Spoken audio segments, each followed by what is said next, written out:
Philippines, His Excellency Ferdinand R. Marcos Jr.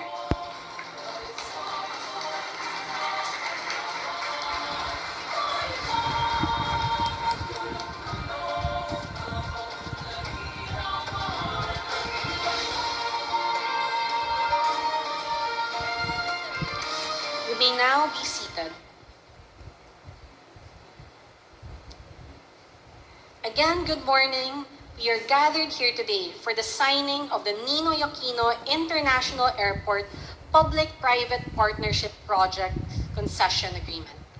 To formally begin our program, may we call on Transportation Secretary Jaime Bautista to deliver his opening remarks and to give us the overview of the project.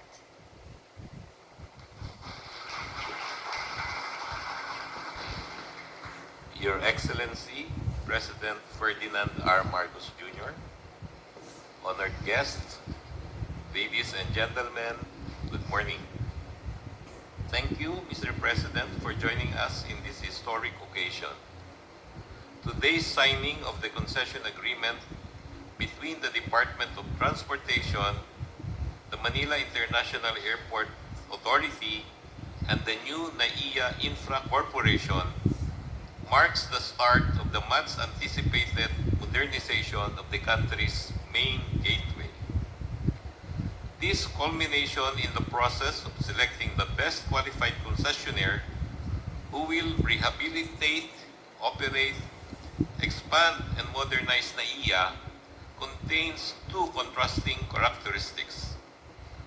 While this is government's longest attempt, spanning 30 years, to transfer the operations of Naia to the private sector, it is also the fastest public-private partnership or PPP turnover of a government project at less than 12 months.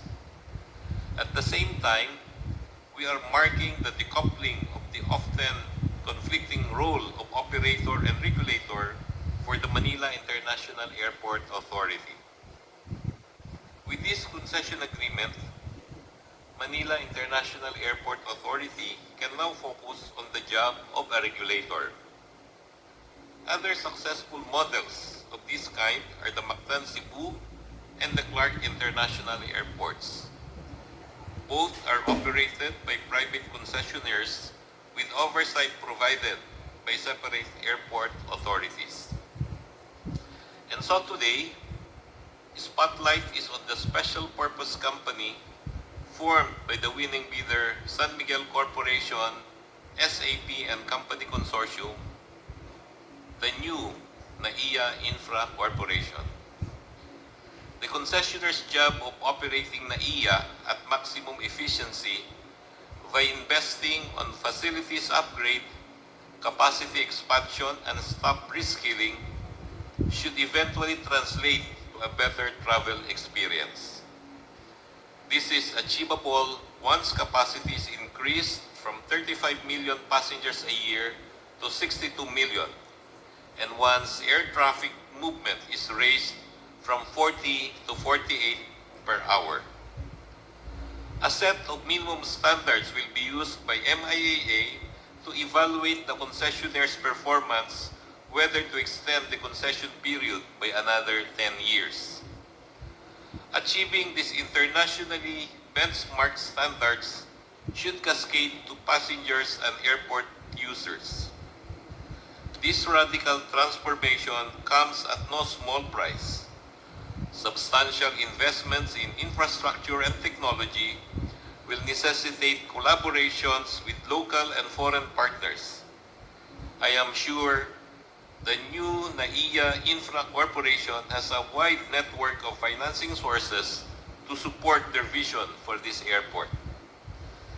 The Naia privatization sends a strong message to the international business community on the viability of government's transport infrastructure projects. We have turned to international financial institutions, foreign governments, and private business organizations for funding support due to limited fiscal space. Following Naia, next in line is the Bohol Panglao International Airport that has received an unsolicited proposal for modernization. The proposal is now subjected to the mandatory Swiss challenge. We are optimistic the transition will be seamless with the anxiety of current employees prioritized. I recently stressed to MIAA employees that integrity, honesty, and professionalism will be key values in keeping their jobs under the new management. Many have pitched in just for us to reach this point. Asian Development Bank, the PPP Center, NEDA, Department of Finance, and other government agencies. Success of this endeavor should be credited to everyone. Again, we are grateful for the President's support to this historic event. Our civil aviation is poised to take off to an exciting new horizon. Please fasten your seatbelts. We have plot a course to a new destination. Patungo tayo sa bagong Pilipinas. Magandang umaga and good morning to everyone. Thank you, Secretary Bautista. And now, let us direct our attention to the screens for a short audio-visual presentation on the Naia PPP project. Think of an aviation hub which is growing and has great potential. Connecting travelers to parts of the Philippines, Southeast Asia, and beyond. Presenting the Ninoy Aquino International Airport, also known as Naia. Sitting on 600 hectares of prime land located along the border between Pasay and Parañaque in the south of Metro Manila, Naia serves as the main international airport in the Greater Capital Region. It is a gateway to a rapidly growing economy with shorter distance and better connection to main population centers compared to competitor airports. Since the COVID-19 pandemic, Naia has experienced a remarkable resurgence. The Philippine government recently awarded a $3 billion contract to modernize Naia to SMC SAP and Company Consortium, a consortium headed by San Miguel Corporation. With the consortium's special purpose company established for the project, the new Naia Infracorp will be at the helm of the airport's modernization, with the Manila International Airport Authority as the regulator. This is a very positive development for our team, and I'm excited to gear up to transition to being a regulator that focuses more on regulatory functions and contract management. Naia is home to 4 passenger terminals and 2 intersecting runways that serve 40 international airlines, 9 domestic airlines, and 7 cargo companies. Despite these remarkable achievements, Naia still faces a range of challenges, from dated infrastructure, passenger undercapacity, and a host of pressing issues affecting operational efficiency. The project land consists of 4 terminals, the general aviation area, and other structures and lands within the perimeter of the airport complex. Naia is the jewel of the Philippine air transport system and has untapped potential for developing commercial leasable space within the project site. Aviation's strategic importance to the Philippines as a catalyst of economic development underscores the urgency to modernize the country's gateway to accommodate increasing air traffic.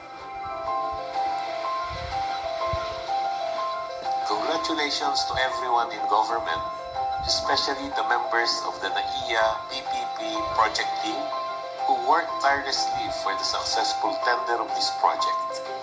We will continue to build better more para sa bagong Pilipinas.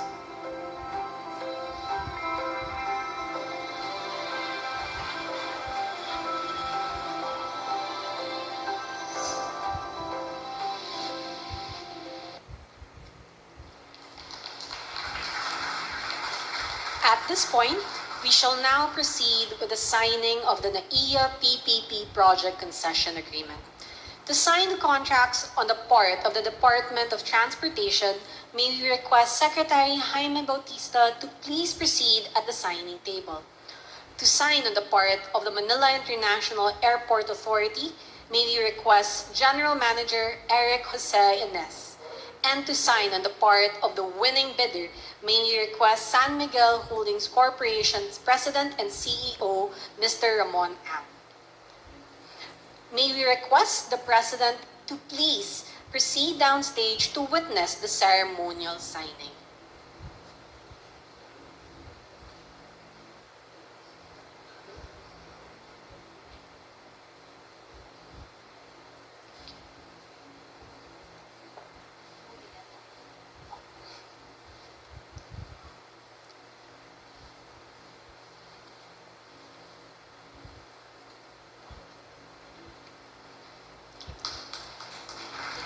Thank you and congratulations to the Department of Transportation, Manila International Airport Authority, and SMC SAP and Company Consortium.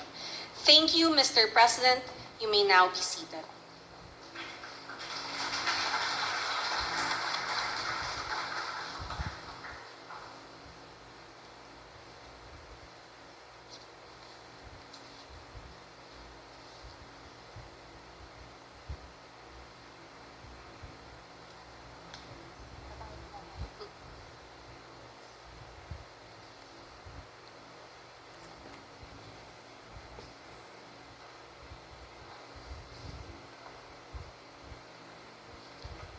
At this juncture, may we call on Executive Secretary Lucas Bersamin to introduce our keynote speaker. Ladies and gentlemen, the President of the Republic of the Philippines, His Excellency Ferdinand R. Marcos Jr.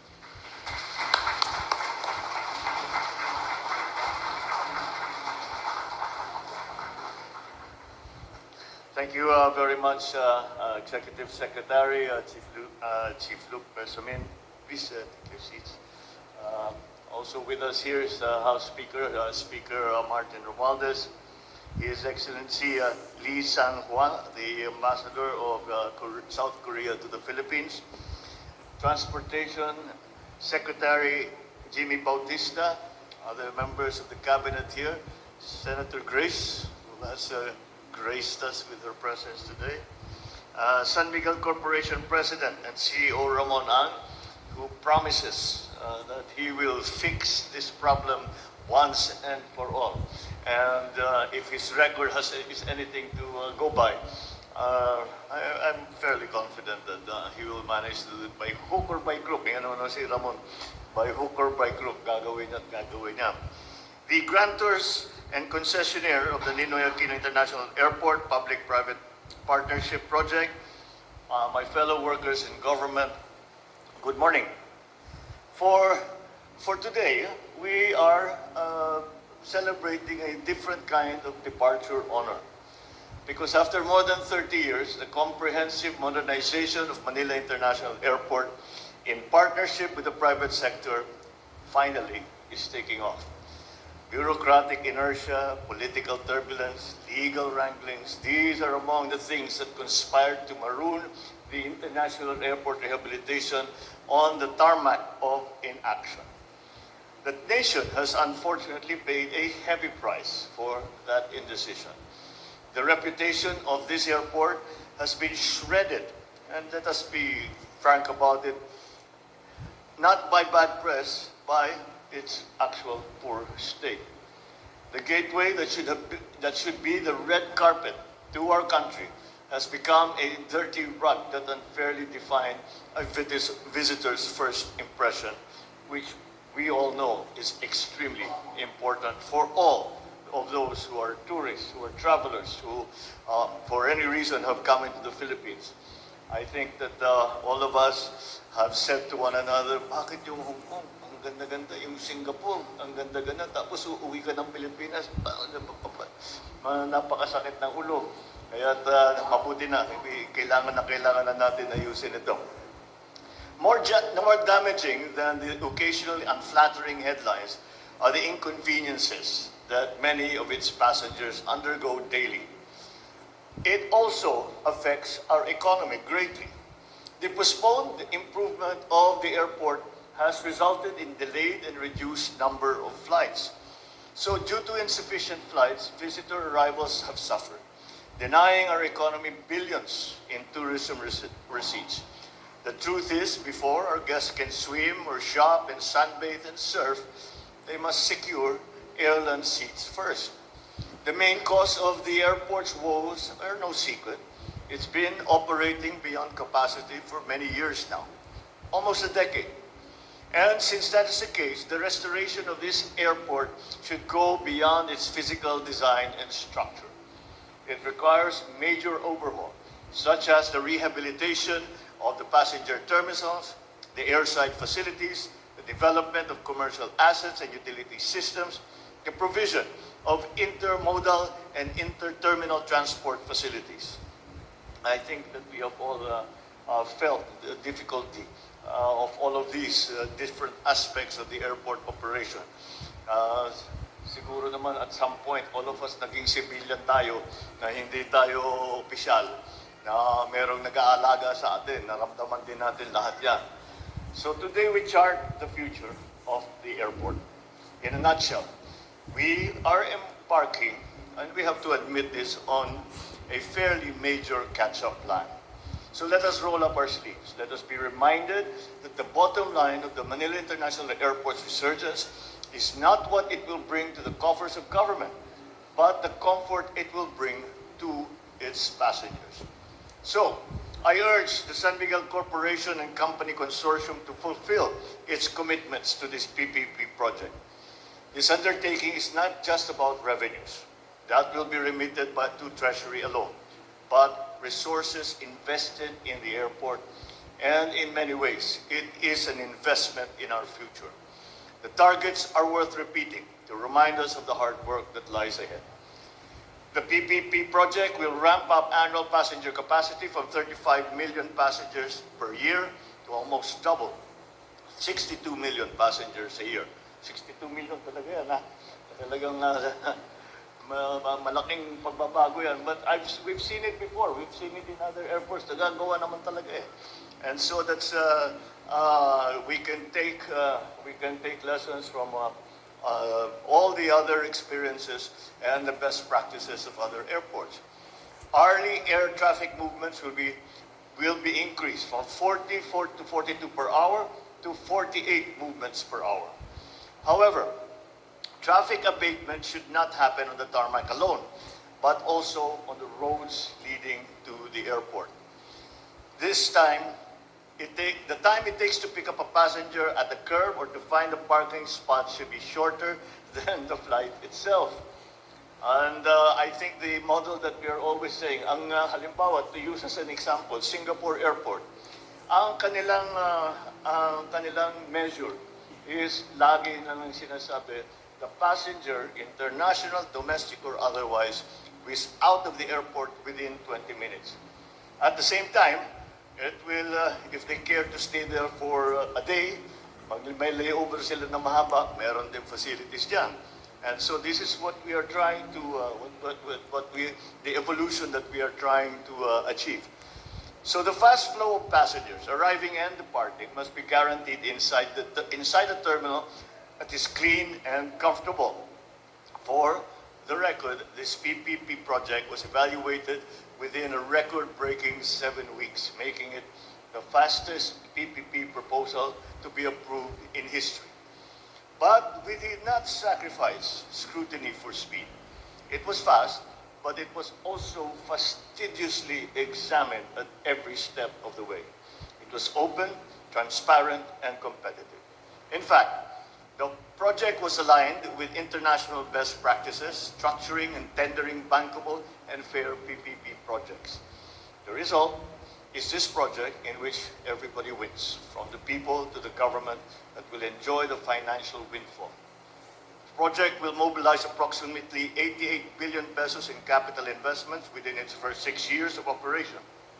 This is more than 8 times the disbursed capital investments for the Manila International Airport since 2010. On top of rehabilitating and expanding the capacity of Manila International Airport, the private sector will pay the government approximately 1.052 trillion pesos in the next 15 plus to 10 years. This 15 plus 10 years. This is more than 15 times the amount remitted by the Manila International Airport Authority to the national government since 2010.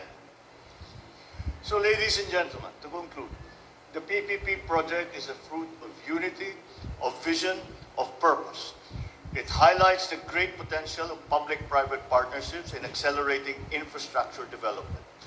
By bringing in the expertise of the private sector, we are pushing forward infrastructure projects to meet international standards and to provide the public with state-of-the-art services.